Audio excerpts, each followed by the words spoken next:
할렐루야, 샬롬. 12월 9일 매일 성경 말씀 묵상 주님의 이름으로 시작하겠습니다. 시편 139편 1절부터 12절의 말씀입니다. 여호와여, 주께서 나를 살펴보셨으므로 나를 아시나이다. 주께서 내가 앉고 일어섬을 아시고 멀리서도 나의 생각을 밝히 아시오며 나의 모든 길과 내가 눕는 것을 살펴보셨으므로 나의 모든 행위를 익히 아시오니 여호와여, 내 혀의 말을 알지 못하시는 것이 하나도 없으시니이다. 주께서 나의 앞뒤를 둘러싸시고 내게 안수하셨나이다. 이 지식이 내게 너무 기이하니 높아서 내가 능히 미치지 못하나이다.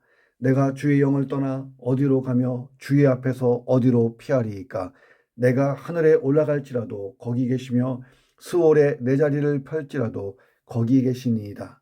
내가 새벽 날개를 치며 바다 끝에 가서 거주할지라도 거기서도 주의 손이 나를 인도하시며 주의 오른손이 나를 붙드시리이다.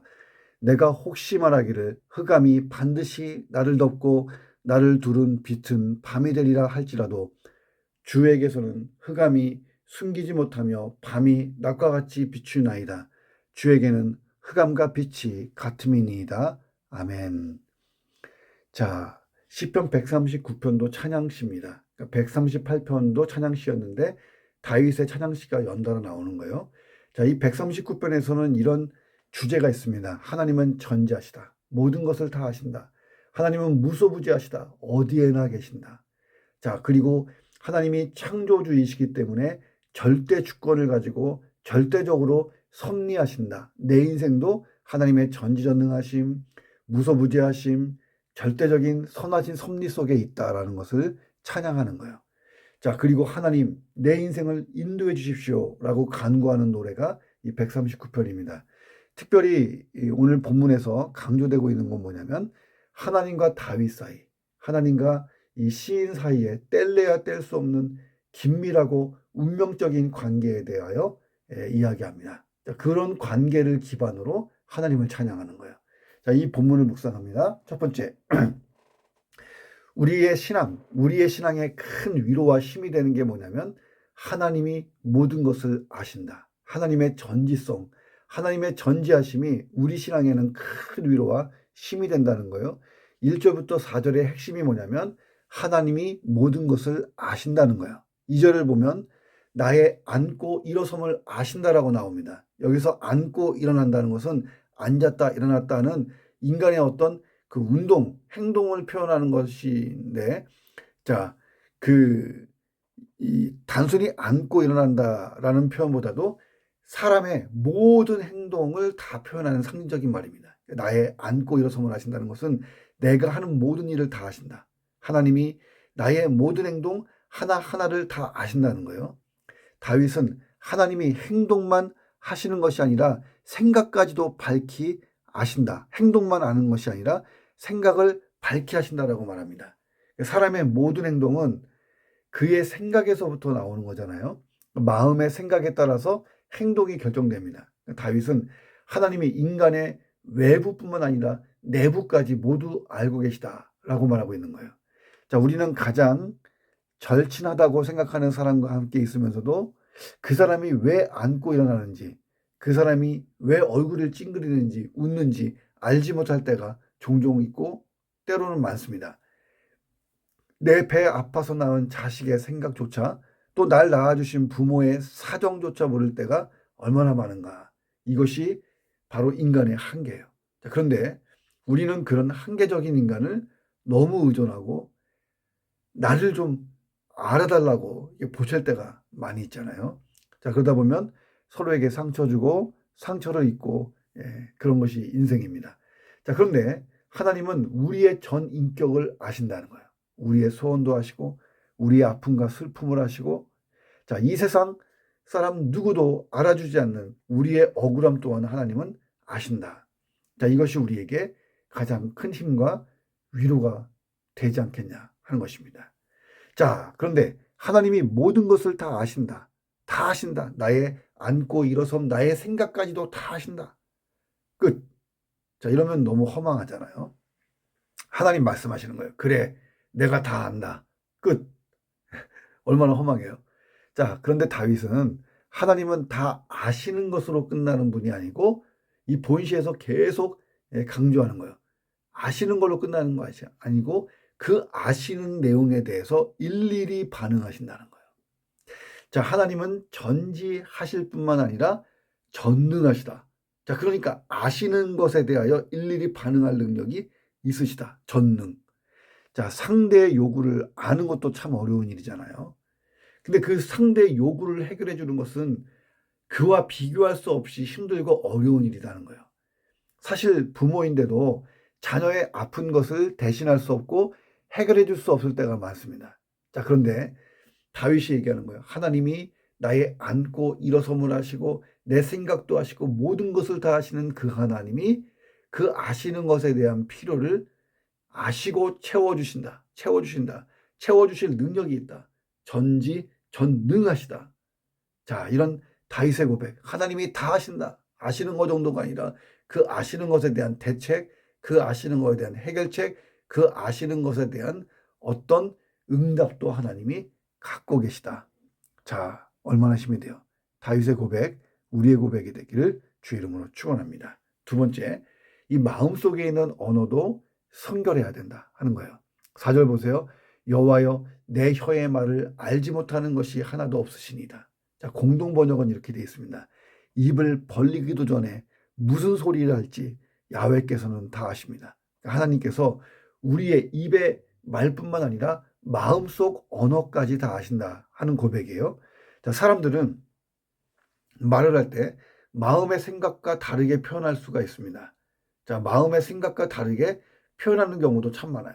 마음속은 미움과 증오로 가득 차 있는데도 겉으로는 평안과 화평을 말하는 거예요. 또 마음은 그렇지 않은데 겉으로는 상대방에게 거칠게 말하고 악의적으로 말하는 경우도 있습니다. 자, 우리는 많은 미사여구, 수식어들 가지고 우리의 마음을 숨기고 마음과는 다른 말들을 우리 입 밖으로 쏟아내고 그렇게 살아간다는 거예요. 자, 그런데 하나님은 우리의 혀의 말을 하시고 혀의 말에 담겨진 우리 마음속 언어조차 통달하시는 분이다 라고 다윗은 고백합니다. 따라서 우리가 입의 말뿐만 아니라 마음의 말조차 거룩하고 성결하게 할 수 있도록 힘써야 한다는 거예요. 자, 그런데 사실 우리가 이 사실을 간과하기 때문에 밖으로 드러나는 말에만 신경 쓸 때가 많이 있다는 거예요. 자, 그래서 진정한 경건이라는 것은 마음의 언어를 잘 다스리고 마음의 언어를 정결하게 하는 것부터가 진정한 경건이라는 것입니다.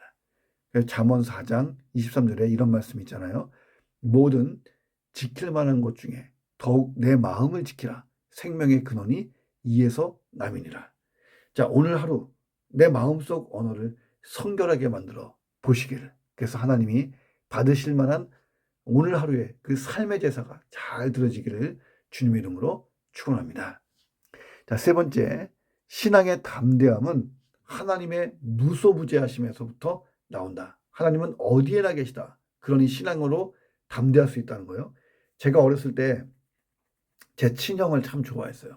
형은 나하고 좀 달라요. 키도 크고 힘도 세고 싸움도 잘하고 동네에서 넘버원이었어요. 형이 얼마나 자랑스러운지 몰라요. 형과 함께 동네를 나가면 거칠 게 없는 거예요. 형이 곁에 있는 한 누구도 두려워하지 않았어요. 자, 그렇습니다.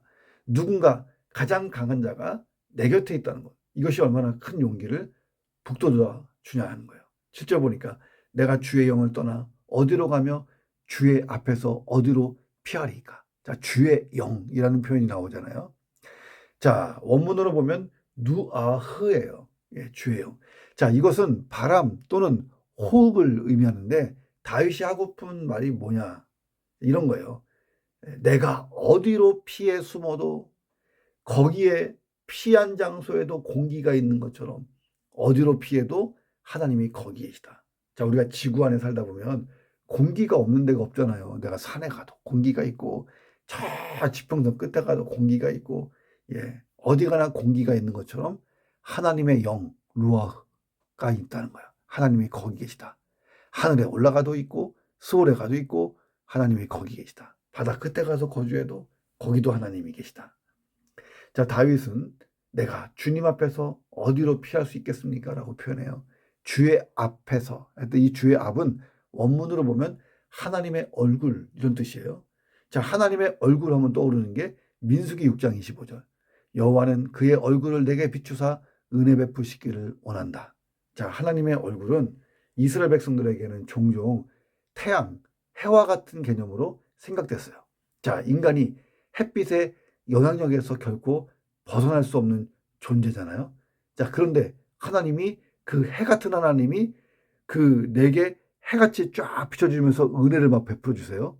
자, 이것을 이스라엘이 노래한 거예요. 자, 성경에 보면 요나가 하나님의 얼굴을 피해 다시스로 도망갔어요. 자, 그런데 자기가 탄 배 안에 계시는 하나님을 인식하죠. 더 나아가 물고기 뱃속에서도 거기도 계시는 하나님을 인식해요. 야, 하나님을 피해 도망갈 수 있는 곳은 아무데도 없다는 것을 요나가 깨닫게 되죠. 자, 하나님의 무소부지하심, 어디에나 계시다. 자, 우리에게 두 가지 영향을 줘요. 하나는 죄 문제를 해결하는 거예요. 하나님이 보고 계시고 듣고 계시고 내 곁에 늘 계시니 자, 우리가 죄를 경계할 수 있어요. 자, 또 하나는 뭐냐면 적극적인 거예요. 의와 선을 행하는 거예요. 하나님이 보고 계시니까. 여기 같이 계시니까. 다윗은 여기서 더 나아가 담대함을 얘기하는 거예요. 5절에 보니까 주께서 나의 앞뒤를 둘러싸시고 내게 안수하셨나이다. 자, 우리의 삶을 마치 철두철미하게 돌보시고 보호하시는 하나님을 말하고 있는 것입니다. 자, 이런 생각을 해보세요. 대통령이나 중요 인물을 안전하게 보호하고자 사방팔방에서 경호원들이 철통같이 경호하잖아요. 자, 나의 전후를 두르시고 머리조차 주의 손으로 탁 눌러서 안수하시는, 보호하시는 하나님의 확실한 경호를 그림으로 그려보라는 거예요. 신앙의 담대함이라는 것은 바로 여기 나와요. 하나님의 무소부지하심. 어디에나 계시다. 내가 있는 그 장소, 내가 어디로 가든지 하나님은 그 자리에 계신다. 자, 오늘도 담대하게 세상을 향해 나갈 수 있는 이유, 하나님의 무소부지하심이에요. 하나님이 어디서든지 나와 함께 하신다. 임마누엘. 그 은혜가 오늘 하루 가득하기를 주의 이름으로 축원합니다. 자, 마지막 네 번째는 신앙이 평안함을 누리는 것. 신앙의 평안함도 하나님의 무소부지하심에서 나온다는 거예요. 자, 하나님의 무소부지하심. 자, 이것은 사람들에게 때로는 매우 위협적으로 다가올 수 있어요. 생각해 보세요. 누군가가 나를 주목하고 있다. 내가 알지 못하는 사이에 나의 말이 도청당하고 있고 내 일거수일투족이 다 영상으로 녹화되고 있다. 얼마나 불안해요. 예. 가장 평온해야 될 집에서조차 누군가의 주시를 받고 있고 도청당하고 있고 녹화되고 있다. 아주 매우 큰 부담이 될 거예요. 예. 자, 그런데 신앙인의 삶은 달라요. 하나님의 무소부지하심. 이것은 우리에게 진정한 평안과 안식을 가져다 준다는 거예요. 자, 내가 지금 깊은 심연 속에 있는가? 설령 저 바다 끝, 세상의 끝이라고 여겨진 어떤 곳에 던져진 비참한 처지같이 느껴지는가 해도 불안해하지 않기를 주의 이름으로 축원합니다. 다윗이 말해요. 내가 거기서도 주의 손이 나를 인도하시며 주의 오른손이 나를 붙드실 것이다 라고 확신합니다. 찬송가 가사가 있잖아요. 주와 같이 길 가는 것 즐거운 일 아닌가. 우리 주님 걸어가신 발자취를 밟겠네. 한 걸음 한 걸음 주 예수와 함께 날마다 우리 걸어가리. 자, 길을 걷다 보면 11절의 말씀처럼 흑암이 나를 덮을 때가 있어요. 나를 두른 빛이 밤이 될 때도 있어요. 자, 그런데 주와 함께하는 그 길에서는 흑암이 숨기지 못하며 밤이 낮과 같이 비추어진다 라고 다윗은 고백합니다. 자, 그러면 나를 둘러싼 환경이 흑암이라고 해도 밤이라고 해도 두려워할 이유가 없어요. 왜? 하나님이 낮과 같이 비추신다 하는 거예요. 다윗은 하나님을 그 빛으로 이렇게 묘사하고 자기 인생의 시련, 어두움, 고난, 그다음에 괴로운 이런 척박한 환경을 어둠이라고 표현하는 것이 많아요. 시편에 보면. 근데 빛이 어둠에 비추는 순간 어둠이 싹 물러가는 거잖아요. 다윗이 자기의 인생을 생각해 보면 항상 그 어둠이라고 할 때에는 그 빛이신 하나님이 어둠을 걷어내 주시는 그런 어떤 구원의 역사를 많이 체험한 거예요. 자, 내가 밤 가운데 있나 흑암 가운데 있나 이것이 중요한 것이 아니라 빛으로 오시는 그 하나님을 내가 인식하고 하나님께 맡기고 의지하고 하나님께 나아가면 제가 내 인생의 어둠이 거두어지는 것입니다. 자, 거두어지는 하루가 되기를 주 이름으로 축원합니다. 기도하겠습니다. 하나님, 하나님이 모든 것을 알고 계십니다. 나의 앉고 일어섬, 나의 행동도 알고 계시고 내 마음속의 생각, 괴로움, 내 마음속의 근심, 걱정, 염려 하나님 꼭 내 이 환경, 이 모든 것을 다 알고 계십니다. 하나님이 모든 것을 아시기 때문에 때로는 내가 경계하고 죄를 뉘우치고 하나님 또 제대로 살기 위하여 선을 행하고 하나님 최선을 다해야 되지만 하나님이 모든 것을 아신다, 전지하시다라는 이 사실 하나는 내 믿음의 신앙의 큰 힘과 위로가 됩니다. 하나님은 아시는 것에서 끝나는 것이 아니고 아셨던 것을 해결해 주시고 아셨던 것을 최상으로 만들어 주시고 회복시켜 주시고 고쳐 주시고 바꾸어 주시는 하나님이신 줄 믿습니다. 하나님이 모든 것을 아신다. 하나님 이 믿음의 확신, 이 믿음의 감사, 이 믿음의 위로를 가지고 오늘날도 담대히 시작할 수 있도록 도와주옵소서.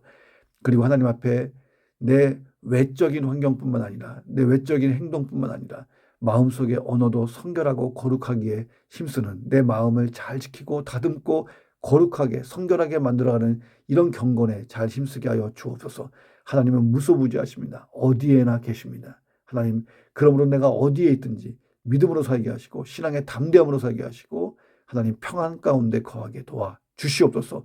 오늘도 주와 함께 걸으며 주와 함께 동행하며 하늘로부터 오는 빛의 영광, 빛의 능력 하나님이 거두어 주시고 하나님 고쳐 주시고 하나님 또 새롭게 하시는 그 영광 속에 있게 도와 주시옵소서. 존귀하신 예수 그리스도의 이름으로 간절히 기도드립니다. 아멘. 오늘도 승리하십시오.